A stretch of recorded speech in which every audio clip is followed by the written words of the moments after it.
Hey everybody, it's the film Optimist, and I'm talking about The Grudge. The Grudge is such a good movie. The story is just amazing. It sucks you in, it has you hooked from start to finish. The bad news, this is a horror movie, and I wasn't scared. Sure, it had its cheap scares, but even those didn't scare me. All in all, The Grudge is a great Japanese to American remake, and I highly recommend it. Also, Japanese people freak me out. Man, great humor. Fucking 2012 me. Fucking idiot. You ever look back and just think like you're a fucking idiot? You're stupid as fuck.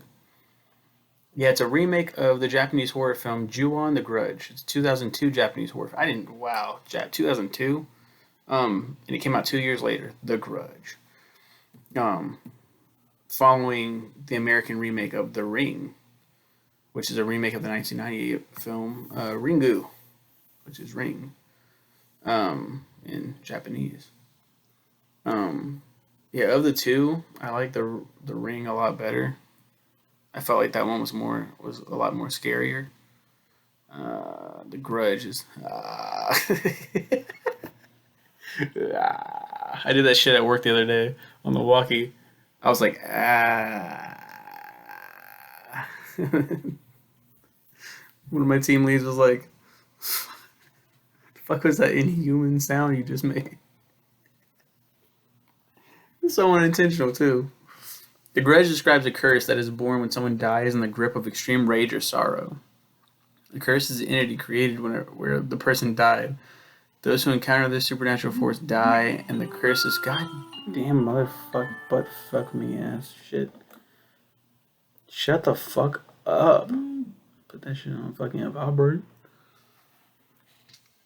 Yeah, in 2001, Kayako Saiki, a housewife living in suburban Tokyo, is in love with college professor Peter Kirk, obsessively writing about him in a diary. Her husband Takio becomes jealous as he discovers the diary and believes that Kayako is having an affair with another man. Takio brutally murders her, their young son Toshio, and the pet cat Mar in a fit of rage. After Takio hides the bodies in the house, Kayako's ghost hangs him. After receiving a letter from Kayako, Peter visits the Saiki house only to find both her and Takio's corpses, along with Toshio's ghost. Shocked, he flees the scene and commits suicide the next day. The remainder of the Saiki family rise again as ghosts due to the curse, notably Kayako, who appears as an Onryo. Onryo! Onryo! In 2004, the Williams family from America move into the Saiki house. While Matt is thrilled with the house, his wife Jennifer and dementia-ridden mother Emma feel uncomfortable. Matt and Jennifer are quickly consumed by the curse. Yoko, a care worker, arrives at the house to find Emma alone before she encounters Kayako, who drags her up into the attic. That's a scary scene. That's actually a really scary scene. It's a really well done scene too. She goes up and she has like the lighter and she's like looking around and he goes over and then you have the like, oh fuck. That's actually really scary. I don't know why I was trying to like be all cool and shit. It's a review. Stop being a little like stop trying to be brave. Young me, you fucking idiot. Concerned about Yoko's disappearance, her employer Alex sends another care worker, Karen Davis, the main character, to take over the care of Emma. Karen. At the house, Karen discovers Toshio sewed up in wardrobe, and later on witnesses Kayako's spirit descending from the ceilings to claim Emma. And what's her name plays Emma. Who the fuck plays Emma? Um, yeah, there's a bunch of people that die in this fucking movie. Yeah, Alex arrives at the house shortly and finds Emma dead and Karen in a state of shock. Alex calls the police. With the presence of Detective Nakagawa and the assistant in the attic, Nakagawa and his partner Igarashi find Matt and Jennifer's bodies along with a human's lower jaw. Meanwhile, Matt's sister Susan is pursued by Kayako around her office building. At home, Kayako attacks her and she vanishes. While leaving work, Alex is killed by Yoko's jawless corpse.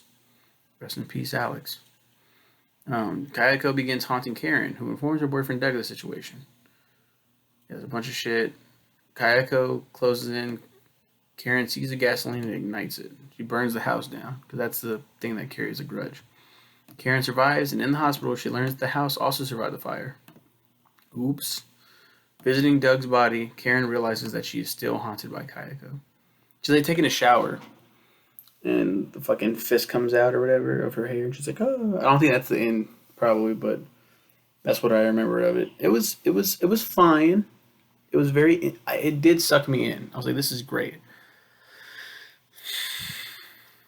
They made two sequels. I have not seen any of them. I have not seen the 2020 reboot remake. I have not seen Ju-on the Grudge. I have not seen any of those. I really want to watch all of those and Ringu because there is a Sadako versus Kayako film that I really want to fucking see. I really want to see those two Japanese horror icons battle. I'm really excited for that.